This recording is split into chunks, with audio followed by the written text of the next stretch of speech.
ప్రేరణ ఛానల్కి స్వాగతం. మాలతి, ఈరోజు మనము ఏ టాపిక్ గురించి చర్చించుకుంటున్నాము? మనము ఇప్పుడు పబ్లిక్ ఇష్యూస్లలో మెయిన్ ఇప్పుడు జరిగేది సమాజంలో డైవర్స్ అనేది బాగా జరుగుతుంది. ఇప్పుడు ఆ డైవర్స్ ఎందుకు తీసుకుంటున్నారు ఏంటి అని డైవర్స్ గురించి డిస్కస్ చేద్దాం మనం. కాలంలో డైవర్స్ చాలా జరుగుతున్నాయి కదా, దానికి గల కారణాలు ఏంటి? అసలు డైవర్స్ అనేది ఎందుకు జరుగుతుంది అంటే మనం చెప్పాలంటే దానికి చాలా కారణాలు ఉన్నాయి. ఒకటి, ఫస్ట్ థింగ్ మనం చూసుకుంటే అంత ఎడ్యుకేటెడ్ అయ్యారు, యువకులు ఎడ్యుకేటెడ్ అయ్యారు, సెల్ఫ్ ఎఫిషియెంట్ ఎర్నింగ్స్ ఉన్నాయి వాళ్ళకి, ఎక్కడ అడ్జస్ట్మెంట్ అనేది లేదు. ఒకప్పుడు కూడా ప్రాబ్లమ్స్ వచ్చాయి, ప్రాబ్లమ్స్ లేకుండా వైఫ్ అండ్ హస్బెండ్స్ ఎవ్వరు ఉండరు, కానీ అప్పుడు మనం కూర్చొని మాట్లాడడము పరిష్కరించడానికి చూసేవాళ్ళు. ఇప్పుడు యువత ఏం చేస్తుందంటే పరిష్కారాన్ని చూడట్లేదు, ఏ చిన్న ప్రాబ్లం వచ్చినా డైవర్స్కి వెళ్ళిపోతున్నారు. దీనికి మనం చెప్పాలంటే పేరెంట్స్ ఒక విధంగా ప్రాబ్లమ్స్ కావచ్చు, కారణం కావచ్చు, ఆ విధంగా కాకపోతే ఆర్థిక సమస్యలు కారణం కావచ్చు, ఇండివిజువాలిటీ మెయిన్. ఈ మధ్యన చూసేది మనం ఇండివిజువాలిటీ. మ్యారేజ్ అన్నాక ఒకరి మీద ఒకరు కంట్రోల్ చేయడాలు, ఒకరి మీద ఒకరు డామినేట్ చేయడాలు ఎవరికి ఇష్టపడట్లేదు. ఇండివిజువాలిటీ అనేది కావాల్సి వస్తుంది. ఇవన్నీ కూడా కారణాలు కావచ్చు డైవర్స్కి అనేది. అది మధ్యకాలంలో డైవర్స్ కాకుండా ఒకరినొకరు హత్యలే చేసుకుంటున్నారు కదా, అదే మెయిన్ ప్రాబ్లం అయింది. ఇప్పుడు మనం డైవర్స్ కని మన దగ్గరికి ఎవరైనా వచ్చారు అనుకో, ఎగ్జాంపుల్ మన ఆఫీస్కి మన దగ్గరికి ఎవరైనా వచ్చారు, ఫస్ట్ మేము డైవర్స్ ఇప్పకుండా వాళ్ళని కూర్చోబెట్టి మాట్లాడుతున్నాం, ఎందుకు ఏంటి సంజాయించడానికి ట్రై చేస్తున్నాం. ఇది వాళ్ళు వినకపోగా వాళ్ళకి ఈ కౌన్సిలింగ్లలో వాళ్ళకి ఒకరి మీద ఒకరు పగలు ఇంకా ఎక్కువైపోయి చచ్చిపోయే స్థితికి వస్తారేమో అని భయానికి ఒకందుకు చనిపోవడం కన్నా డైవర్సే బెటరేమో అన్న పరిస్థితి వచ్చింది. కానీ ప్రతి చిన్న అసలు ఏం రీజన్సే ఉండట్లేదు వాళ్ళకి, ఏం రీజన్స్ లేకుండా ఏకంగా చంపేసుకుంటున్నారు, కోర్టు వరకు కూడా రాకుండా అయిపోతున్నారు రాను. అందుకని అట్లా ఇష్టం లేకుంటే ఎవరి లైఫ్ వాళ్ళు బతకడం వేరువేరుగా ఉండడం బెటర్ ఆ చంపుకోవడం కన్నా అనే విషయం మీద. వాళ్ళకి డైవర్స్ ఎలా తీసుకోవాలి, దీని ప్రొసీజర్ ఏంటి, తర్వాత దీనికి ఇంకేమైనా ఆప్షన్స్ ఉన్నాయి జ్యోతి?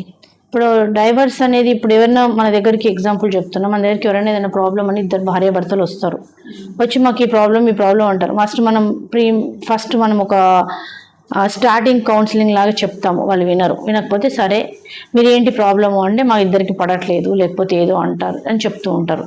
చెప్పినప్పుడు మనం ఏం చేస్తామంటే దానిలో రకరకాలు ఉన్నాయి. ఫస్ట్ ఒక అమ్మాయి వచ్చింది అనుకో, ఒక అమ్మాయి వచ్చి నాకు మా హస్బెండ్తో ప్రాబ్లం వచ్చేసింది, నేను చాలా రోజుల నుంచి దూరం ఉంటున్నాను, కానీ ఆయన రమ్మంటే తీసుకెళ్ళట్లేదు అట్లా అంటారు అని, ఇంకా డైవర్సే వేసేయండి అంటారు. అట్లా అప్పుడు మేమేమంటామంటే డైవర్స్ వద్దమ్మా, డైవర్స్ బదులు సెక్షన్ 9 ప్రకారం ఆర్సీఆర్ వేసుకోమని చెప్తాము. ఆర్సీఆర్ అంటే restriction of conjugal rights. Restriction of conjugal rights అంటే ఏంటంటే ఈ జరిగిందంతా రాస్తూ నన్ను కాపురానికి తీసుకెళ్ళు అని చెప్పి రాస్తాము, అది కోర్టు ద్వారానే వేస్తాము. అది కూడా సేమ్ ప్రొసీజర్ అంతా కోర్టు ద్వారానే, కోర్టులో ఫైల్ చేస్తారు. దానికి కూడా మళ్ళీ ఫస్ట్ ఏదైనా కూడా కోర్టులో ఫ్యామిలీ మ్యాటర్స్ ఏమైనా కౌన్సిలింగ్ ఇంపార్టెంట్, కోర్టులో కూడా 3 times కౌన్సిలింగ్ ఇస్తారు. ఇచ్చిన తర్వాత అప్పుడు కూడా వాళ్ళు కౌన్సిలింగ్ ద్వారా కలవకపోతే సుప్రీంకోర్టు గైడ్లైన్స్ ప్రకారం కంపల్సరీ 3 times కౌన్సిలింగ్ ఉండాలి. ఆ గైడ్లైన్స్ ప్రకారం కౌన్సిలింగ్ కూడా కుదరకపోతే అప్పుడు కోర్టులో కౌంటర్ వేసుకొని ప్రొసీజర్ ప్రకారం జరుగుతుంది. అదేవిధంగా ఈ ఆర్సీఆర్లో కూడా అంతే, ఫస్ట్ మనం కాపురానికి తీసుకెళ్ళమని లేకపోతే కాపురానికి రమ్మని, అబ్బాయి అయితే అమ్మాయిని కాపురానికి రమ్మని వేస్తాం, అమ్మాయి అయితే అబ్బాయిని కాపురానికి తీసుకుపోమని వేస్తాం. వేసినప్పుడు ఇది కూడా కోర్టు ప్రొసీజర్ ప్రకారమే జరుగుతుంది. ఒక 6 months 1 year 1.5 year జరిగిన తర్వాత కూడా వాళ్ళిద్దరు ఈ మధ్యలో కలవకుండా ఉంటే అప్పుడు దీన్ని గ్రౌండ్ గా చూపించి ఈ 1 year నుంచి నేను కోర్టులో వేసాను అయినా కూడా అమ్మాయి కాపురానికి రాలే కాబట్టి నేను డైవర్స్ చేసుకుంటా, ఇది మనం క్లోజ్ చేసుకోవాలి, ఈ కేసు అనేది క్లోజ్ చేసుకొని డైవర్స్కి వేసుకోవచ్చు అనమాట. ఇది ఒక ప్రొసీజర్. నెక్స్ట్ వచ్చేసి సెక్షన్ 10 ప్రకారం జ్యుడిషియల్ సపరేషన్. జ్యుడిషియల్ సపరేషన్ అంటే ఏంటంటే ఇది ఎక్కువ మటుకు జరిగేది ఏంటంటే అత్త మామల వల్లనో లేకపోతే ఇంట్లో వేరే ప్రాబ్లమ్స్ వల్లనో వాళ్ళు గొడవపడి ఏదో అవుతుంటే వాళ్ళు ఎప్పటికైనా మా దగ్గరకు వచ్చినప్పుడు అందరు డైవర్స్గానే వస్తారు మా దగ్గరికి, కానీ మేము వాళ్ళ పరిస్థితులను బట్టి అడ్వైజ్ ఇస్తాం.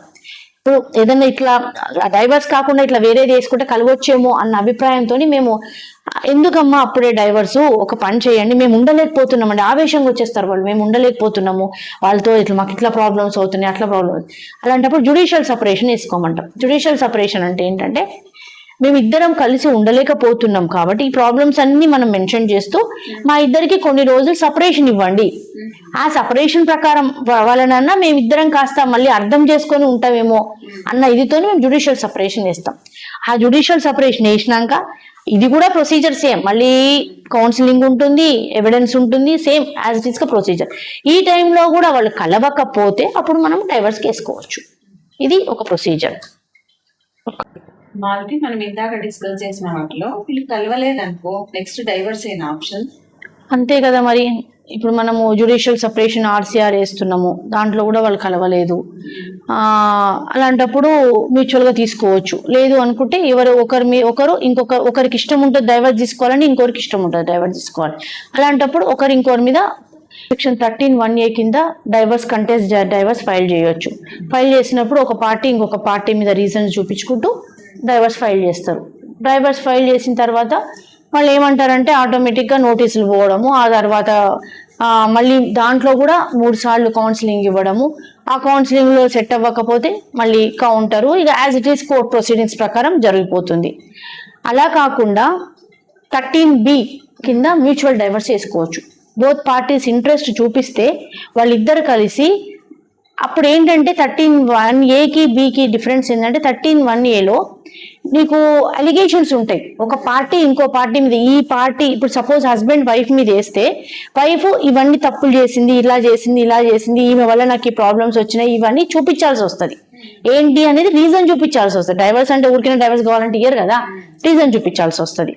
అలా కాకుండా మ్యూచువల్గా వేసుకుంటే దానికి రీజన్ అక్కర్లేదు. మేమిద్దరం ఇంతకాలం పాటు మేము కలిసి ఉన్నాము, మాకిద్దరికి పొంతన లేదు, కరెక్ట్ ఉండట్లేదు, కాబట్టి మేము తీసుకుంటున్నాం అనేది 13B కింద డైవర్స్ చేయాల్సి వస్తుంది. మ్యూచువల్ డైవర్స్ ఎలా తీసుకోవాలి? మ్యూచువల్ డైవర్స్ అంటే ఇప్పుడు మనం ఇందాక చెప్పినట్టు వాళ్ళిద్దరు కలిసి డైవర్స్ తీసుకోవాలనుకుంటారు. అనుకున్నప్పుడు వాళ్ళిద్దరు కలిసి ఒక అడ్వకేట్ దగ్గరకు ఎక్కడికో వెళ్తే వాళ్ళిద్దరు ప్రాబ్లమ్స్ ఏమో చెప్తే ఆ ప్రాబ్లమ్స్ ఏమి రాయరు. కంటెస్ట్ అంటేనేమో ఒకరి ప్రాబ్లమ్స్ ఒకరికి రాస్తారు. ఈ ప్రాబ్లమ్స్ అని దీంట్లో ఏమి ఉండవు, ఒకరి మీద ఒకరి అలిగేషన్స్ ఉండవు. మేమిద్దరం కలిసి మ్యారేజ్ చేసుకోవాలి. అయితే 1 year ఉండాలి. మ్యారేజ్ అయినాక 1 year తర్వాతనే మ్యూచువల్ డైవర్స్ చేసుకోవాల్సి వస్తుంది. అది కూడా మనం ఫైల్ చేసిన తర్వాత ఏమైపోతుంది అంటే వీళ్ళిద్దరు కలిసి మేమిద్దరం ఇంత మ్యారేజ్ అయింది, ఇట్లా అయింది, మేము పెద్దల కూడా మా మధ్యన సరి చేయాలని ట్రై చేశారు, అయినప్పటికీ మేము కలిసి లేము, కాబట్టి మా ఇద్దరికి మనస్పర్ధలు వస్తున్నాయి, కాబట్టి మేమిద్దరం డైవర్స్ తీసుకోవాలనుకుంటున్నాము అనేది మెన్షన్ చేస్తారు. మెన్షన్ చేసి ఫైల్ చేస్తారు. ఫైల్ చేసిన తర్వాత అప్పుడు కూడా కోర్టు ఆలోచిస్తుందంటే ఇద్దరు కలిసి ఫైల్ చేసినప్పటికీ ఇమ్మీడియట్ గా డైవర్స్ ఇవ్వకుండా 6 months కూలింగ్ పీరియడ్ అంటారు. ఆ 6 months కూలింగ్ పీరియడ్ తర్వాత వాళ్ళకి డైవర్స్ ఇష్యూ చేస్తారు. అయితే ఈ మధ్య కాలంలో ఏమైందంటే సుప్రీంకోర్టు ఏం చేసింది, ఆర్టికల్ 142 కింద ఈ 6 months ఆల్రెడీ వాళ్ళు ఎప్పుడో 15 ఏళ్ల క్రితమో 20 ఏళ్ల క్రితం నుంచో గొడవలు అవుతూ ఉంటాయి. వాళ్ళ అంటే కోర్టులో పెండింగ్ ఉంటాయి. కోర్టులో పెండింగ్ అంటే అప్పుడు మ్యూచువల్కి వస్తారు. అప్పుడు ఈ 6 నెలలు కూలింగ్ పీరియడ్ కూడా తీసేసింది అనమాట. తీసేసి అవసరం లేదు, ఎందుకంటే ఆల్రెడీ వాళ్ళు ఎన్నో ఇళ్ళ నుంచి దూరంగా ఉంటున్నారు కాబట్టి ఈ కూలింగ్ పీరియడ్ కూడా తీసేసి ఇమ్మీడియట్ గా డైవర్స్ ఇవ్వండి అనేది సుప్రీంకోర్టు చెప్పింది. ఇంకా మామూలుగా వీళ్ళు 13B కింద డైవర్స్ వేసినప్పుడు కొన్ని situations law description of the judge ఉంటుంది. అది కోర్టు డిస్క్రిప్షన్ మీద ఏం చేస్తుంది అంటే వీళ్ళు ఆల్రెడీ మ్యారేజ్ అయ్యి 1 year మ్యారేజ్ అయినాక 1 year తర్వాత కాకుండా ఒక 4 years తర్వాత వేసుకొని వాళ్ళు విడిపోయే 5 years నుంచి విడిపోయి 6 years నుంచి విడిపోయి ఉన్నప్పుడు ఈ కేసు మంచిదే, వీళ్ళకు ఇవ్వచ్చు డైవర్స్ అని ఆలోచించినప్పుడు వెంటనే డైవర్స్ ఇవ్వడానికి అవకాశం ఉన్నదన్నమాట. పిల్లలు ఉంటే వాళ్ళ పరిస్థితి ఏంటి? పిల్లలు ఉన్నప్పుడు వీళ్ళు మ్యూచువల్ డైవర్స్ లో MOU రాసుకుంటారు. ఆ MOUలో వాళ్ళకి సంబంధించిన ఆస్తిపాస్తుల వివరాలు, అదే విధంగా భరణం ఏదన్నా మెయింటెనెన్స్ ఏమన్నా ఇస్తే దాని గురించి, పిల్లలు ఏమన్నా ఉంటే పిల్లలు ఎక్కడ ఉండాలి, తల్లి దగ్గర ఉండాలా తండ్రి దగ్గర ఉండాలా, ఉన్నప్పుడు మీకు సెకండ్ పర్సన్ కి విజిటేషన్ రైట్స్ ఉన్నాయా లేవా అనేది అన్ని మెన్షన్ చేస్తారు. మెన్షన్ చేసి ఫైల్ చేస్తారు. ఫైల్ చేసిన తర్వాత మనకు జడ్జిమెంట్లో కూడా వీళ్ళు ఏది అంగీకారం పెట్టిందో అదే జడ్జిమెంట్లో వస్తుంది. సపోజ్ ఒక తల్లి దగ్గర ఉన్నప్పుడు తండ్రి విజిటింగ్ రైట్స్ రాసుకున్నారు అనుకోండి, ఆ జడ్జిమెంట్లో కూడా తండ్రికి విజిటింగ్ రైట్స్ మంత్కో 2 months కొని రాస్తారు. దాని ప్రకారమే మనం అదేమన్నా వాళ్ళు ఉల్లంఘిస్తే మనం మళ్ళీ కేసు వేయడానికి కూడా అవకాశం ఉంటుంది. ఈ డైవర్స్ తీసుకోవడం వల్ల సొసైటీలో ఎట్లాంటి ఇబ్బందులు ఎదుర్కొంటారు వీళ్ళు? డైవర్స్ తీసుకోవడం వల్ల భార్యాభర్తలు సమస్యలు ఎదుర్కొంటారు. సరే వాళ్ళంటే వేరే పెళ్లి చేసుకొని వెళ్ళిపోతారేమో, కానీ వారి పిల్లల పరిస్థితి ఏంటి? పిల్లలు ఏమైపోతారు? తండ్రి దగ్గర ఉంటారా, తల్లి దగ్గర ఉంటారా? వాళ్ళు అండర్స్టాండింగ్లు ఎవరినో ఒకరిని వదిలేసుకుంటారు, ఈజీగా వదిలేసుకుని వెళ్ళిపోతున్నారు. కానీ రేపు సమాజంలో వాళ్ళ పరిస్థితి ఏంటి? సింగిల్ పేరెంట్ అయిపోతారు కదా. తండ్రి దగ్గర ఉంటే తల్లిని మిస్ అవుతారు, తల్లి దగ్గర ఉంటే తండ్రిని మిస్ అవుతారు. చాలా బాధాకరమైన విషయం పిల్లల గురించే. అందుకే ఆలోచించాలి ఫస్ట్ పిల్లల గురించి. నా దగ్గరికి మన కేసులు వస్తే మాత్రం పిల్లలు ఉంటే వాళ్ళకి డైవర్స్ ఇప్పించడానికి కూడా నేను ఇష్టపడను. చాలా నేను ట్రై చేస్తా కలపడానికని. కానీ కొన్ని పరిస్థితులలో ఏం చేస్తాము, వాళ్ళు ససేమిరా అంటే పిల్లలు కూడా ఈ మధ్యకాలంలో పిల్లలు కూడా అలానే తయారయ్యారు. వాళ్ళు కూడా సమాజాన్ని బట్టి మారిపోతున్నారు. ఎవరు అమ్మ కావాలంటే అమ్మ, నాన్న కావాలంటే నాన్న చెప్పేస్తున్నారు. కోర్టులో జడ్జి గారు పిలిచి అడుగుతారు. అడిగినప్పుడు వాళ్ళు నాకు నానొద్దు అమ్మొద్దు అని చెప్తారు. దీనికి మీకు ఒక చిన్న స్టోరీ కూడా చెప్తాను నేను. ఇద్దరు నాకు ఒక కేసు వచ్చింది. తండ్రి తల్లి ఇద్దరు మ్యారేజ్ అయింది. వాళ్ళకు ఒక 6 years బాబు ఉన్నాడు. వాళ్ళిద్దరికి ప్రాబ్లము, పర్సనల్ ప్రాబ్లమ్స్ వల్ల ఏదో అయింది. వాళ్ళిద్దరు 2-3 years నుంచి దూరం ఉన్నారు. ఆ అబ్బాయి అమ్మ దగ్గర ఉంటుంది. ఆ ఫాదర్ వచ్చి ఎవ్రీ వీక్ వచ్చి ఒక 1 day అబ్బాయిని తీసుకెళ్ళి వాళ్ళ అమ్మ వాళ్ళతో స్పెండ్ చేసి తీసుకొస్తున్నాం. అలా 1-2 years నుంచి కోర్టులో పెండింగ్ అవుతుంది. వాళ్ళు గార్డెన్ ఓపీ వేసుకున్నారు. గార్డెన్ ఓపీ అంటే మా పిల్లల్ని విజిటింగ్ రైట్స్ కోసం అని. బాబు కావాలని వేసుకున్నారు, అది పెండింగ్ ఉంది. ఈ లోపల విజిటింగ్ రైట్స్ ఇచ్చారు. అయితే నా దగ్గరికి వస్తే నేను మాట్లాడి అబ్బాయిని ఎందుకు బాబు ఏంటి ప్రాబ్లము అంటే, నేను వెళ్తాను, నాన్న దగ్గరికి వెళ్ళడానికి నాకు ఇష్టము అన్నాడు. అమ్మ వద్దా మరి అంటే, అట్లేం లేదు, నాన్న కూడా కావాలి, అమ్మ నాన్న కలిసి ఉంటే ఇంకా ఇష్టము అన్నారు. మరి అలాంటప్పుడు ఇద్దరిని అంటే ఆయన ససేమిరా ఒప్పుకోవట్లేదు. ఈమె కూడా ఒప్పుకోవట్లేదు, ఈమె కూడా అదే ప్రాబ్లం అంటుంది. సరే చాలాసార్లు చెప్పాము. కోర్టులో ఆ డే వచ్చింది. ఏ డే అయితే బాబుని మన తండ్రికి అప్పచెప్పాలో ఆ రోజు వచ్చింది కోర్టులో.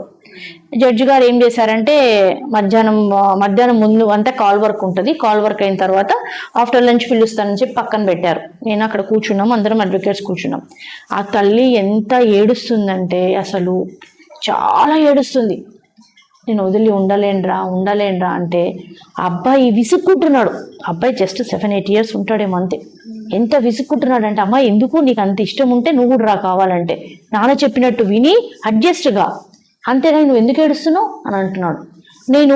అడిగాను నేను ఇంకా వేరే మా అడ్వకేట్స్ అందరం, ఎందుకు అలా అంటున్నావు, అమ్మ వద్దా నీకు అంటే, అమ్మ ఫోన్ చూడనియదు, అమ్మ హోంవర్క్ చేసుకోమంటది, అమ్మ ఎప్పుడు తిడుతూనే ఉంటుంది, నాన్న అయితే అన్ని ఇప్పిస్తాడు, నాన్నకు అన్ని నాన్న దగ్గర ఉంటాయి, నేను నాన్న దగ్గర ఉండడానికి ఇష్టపడతా అంటున్నాడు.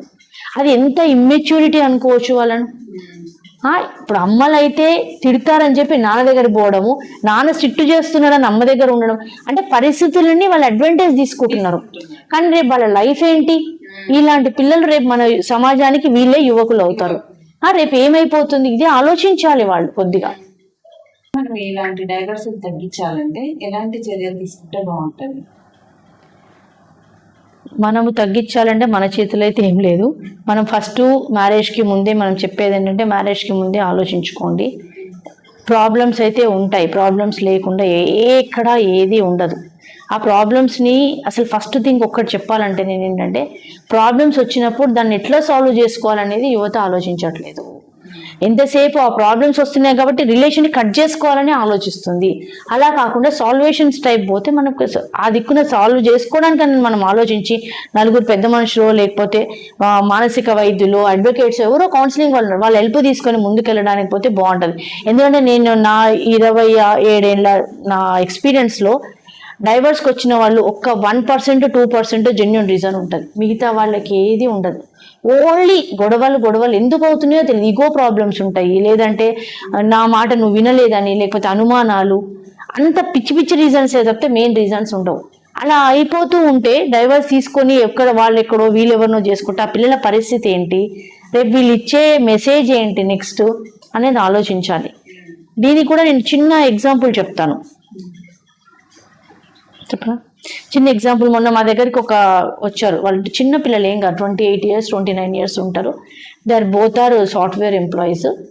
బాగానే మంచిగానే, ఇద్దరు 1-2 లక్షల పైనే సంపాదిస్తున్నారు. అంతా బాగానే ఉంది. పెళ్ళి 1 year అయింది, కరెక్ట్ 1 year. వాళ్ళకు కూడా ఈ మధ్యన అందరికీ యూట్యూబ్లలో చూస్తే అందరికీ లా తెలుస్తుంది, అన్ని తెలుస్తుంది.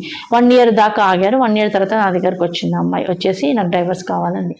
రీజన్ ఏంటమ్మా అన్న అంటే, మంచివాడే, అంత బాగానే ఉంటాడు, కానీ వాళ్ళ అన్న వదినలకు ఎక్కువ ఇంపార్టెన్స్ ఇస్తాడు, నాకు ఇవ్వడు అని అంటది. ఎందుకలా? సరే వాళ్ళ తల్లిదండ్రులు చిన్నప్పుడే చనిపోయారంట, అన్ననే మొత్తం పెంచాడట ఆయనని, ఆయన మొత్తం అన్న వదినలకి ఇస్తున్నాడు. ఒక్కసారి మ్యారేజ్ కాగానే అయితే చేంజ్ అవ్వలేరు కదా ఎవరైనా కూడా, కొద్దిగా టైం పడుతుంది కదా. మరి నువ్వు ఆలోచించవచ్చు కదమ్మా, కొద్దిగా చేంజ్ చేసుకోవాలి. ఆయన చేంజ్ అవ్వట్లేదండి, ఎంతసేపు వాళ్ళ గురించి ఆలోచిస్తాడు, అన్న పిల్లల గురించి ఆలోచిస్తాడు, నా గురించి ఆలోచించట్లేదు అని అన్నారు. మరి వాళ్ళైనా ఈ టైంలో వీళ్ళిద్దరు విడిపోతే వాళ్ళకి వచ్చే లాభం ఏంటి? వాళ్ళైనా వాళ్ళ అన్న వదినైనా అరే వాళ్ళకి పెళ్ళైపోయింది కొద్దిగా అనేది చూసుకోవచ్చు, ఎవరైనా చూసుకోవచ్చు, ఈవెన్ పేరెంట్స్ అయినా వీళ్ళైనా. నేను ఎంత చెప్పినా కూడా ఇలా 2 సార్లు 3 సార్లు వచ్చారు, 3 సార్లు కూర్చోబెట్టి చెప్పా, ఇలా చూడమ్మా, ఇద్దరు ఎంప్లాయీస్, ఇద్దరు అబౌట్ 29 years ఉన్నారు, మీరు ఆలోచించండి, వాళ్ళ ఇద్దరి మధ్య గొడవలు లేవు, కొట్లాటలు లేవు, ఏం లేవు. ఈ విషయం ఆమె చెప్తుంది, ఆయనకు అది నచ్చట్లేదు. నేను ఇన్ని రోజులు నా అన్న వదిన నన్ను పెంచారు, నేను ఎట్లా వదులుకుంటాను? వాళ్ళు వదులుకోవాల్సిన అవసరం లేదు, కానీ భార్యకి ఇచ్చే స్థానం భార్యకి ఇవ్వచ్చు, వాళ్ళకి ఇచ్చే స్థానం వాళ్ళకి ఇవ్వచ్చు. ఆయన వినట్లే. ఈమెన్న కాదమ్మా, కొద్దిగా మెల్లిగా మార్చుకో, రేపు పిల్లలు, అమ్మో ఇలాంటి ఆయనతో రేపు పిల్లల్ని కంటే నా పిల్లల పరిస్థితి ఏంటండి? కాబట్టి నేను 2 సార్లు చెప్పేసరికి ఆవిడ 3వసారి నా దగ్గరికి రాకుండా వేరే అడ్వకేట్ని చూసుకొని వెళ్ళిపోయింది. ఇలా ఉంటుంది. మనం ఏదైనా మంచి చెప్పాలని పోతే ఈ అడ్వకేట్ వేస్ట్ అని చెప్పి వెళ్ళిపోతున్నారు. సరే పోతే పోనీ, కానీ ఎంతవరకు దీంట్లో ఏమైనా రీజన్ ఉందా అసలు? ఇదేమైనా చిన్న రీజన్, దానికి ఆయన అడ్జస్ట్ అవ్వచ్చు, ఈమె అడ్జస్ట్ అవ్వచ్చు. పేరెంట్స్ కూడా అట్లానే ఉన్నారు. పేరెంట్స్ కూడా ఏదైనా ప్రాబ్లం రాగానే ఒక అమ్మాయి కానీ అబ్బాయి కానీ ఫోన్ చేసి అమ్మ ఇలా ఉంది అంటే, అలా ఎందుకు ఆలోచిస్తున్నావు, ఇలా ఆలోచించు అని చెప్పట్లేదు. అవును వాళ్ళ తప్పు, నీదే కరెక్ట్. ఆ టైంకి ఆ పిల్లలని సాటిస్ఫై చేయాలని చెప్పేసి వాళ్ళని సపోర్ట్ చేస్తున్నారు. సపోర్ట్ చేయడం వల్ల మనం టెంపరీగా ఒక బాధలో ఉన్నప్పుడు ఒక మాట మనము వాళ్ళు చెప్పినప్పుడు దాన్ని మనం సమర్థిస్తే వాళ్ళ లైఫ్కే ప్రాబ్లం అయిపోతుంది. అలా కాకుండా మనల్ని ఏమనుకున్నా, మన పిల్లల్ని మనం తిట్టుకున్న ప్రాబ్లం లేదు, కరెక్టే నువ్వు చెప్పేది, కానీ ఈ విధంగా ఆలోచించు, ఏ పరిస్థితుల్లో వాళ్ళు చేయాల్సి వచ్చిందో ఒకసారి ఆలోచించు అని చెప్పి పేరెంట్స్ ఉంటే, అన్ఫార్చునేట్లీ ఇప్పుడు పేరెంట్స్ కూడా అట్లనే తయారు. ఏదన్నా అయ్యిందంటే డైవర్స్. లక్షలు కోట్లు పెట్టి పెళ్లిళ్ళు చేస్తున్నారు. మా ఆఫీస్లో చూడండి, ఇన్ని దాన్ని ఏమంటారు, ఆల్బమ్స్ ఉంటాయి. ఒక ఫోటో ఏమంటే ఏకంగా ఆల్బమ్సే తెచ్చి మాకు ఇచ్చేస్తారు. కొన్ని లక్షల రూపాయల ఆల్బమ్స్కి పెడుతున్నారు. మ్యారేజ్కి ప్రీ వెడ్డింగ్ షూట్కి ఎన్నో లక్షలు పెడుతున్నారు. కానీ ఆఫ్టర్ మ్యారేజ్ మాత్రం 1-2 నిమిషాలు కూడా ఆలోచించట్లేదు. ఏదైనా గొడవ అయినప్పుడు వెంటనే పేరెంట్స్కి చెప్పడం, పేరెంట్స్ వాళ్ళని సపోర్ట్ చేయడం, ఇవి ప్రాబ్లం అయిపోతున్నాయి.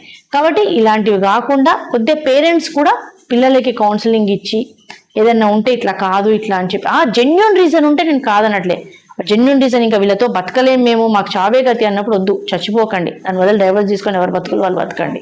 కానీ ప్రతిదానికి డైవర్స్ అనిపోతే రేపు సొసైటీలో ఇంకెవరు మిగులుతారు? ఇప్పటికే చాలా వరకు రేషియో ప్రకారం ప్రపంచంలో మనది ఒకప్పుడు చాలా హై స్టేజ్లో ఉండే ఫ్యామిలీ లైఫ్కి ఇంపార్టెన్స్, ఇప్పుడు చాలా తగ్గిపోయింది. ఇంకా రాను అదే అవుతుంది. కాబట్టి జాగ్రత్తగా తీసుకుంటున్నారు కదా మాల్తి. పేరెంట్స్ ఏం చేస్తున్నారు, పిల్లలు ఏమైనా సూసైడ్ చేసుకుంటారో మేము కాదంటే అనేసి సపోర్ట్ గా. ఎగ్జాక్ట్లీ.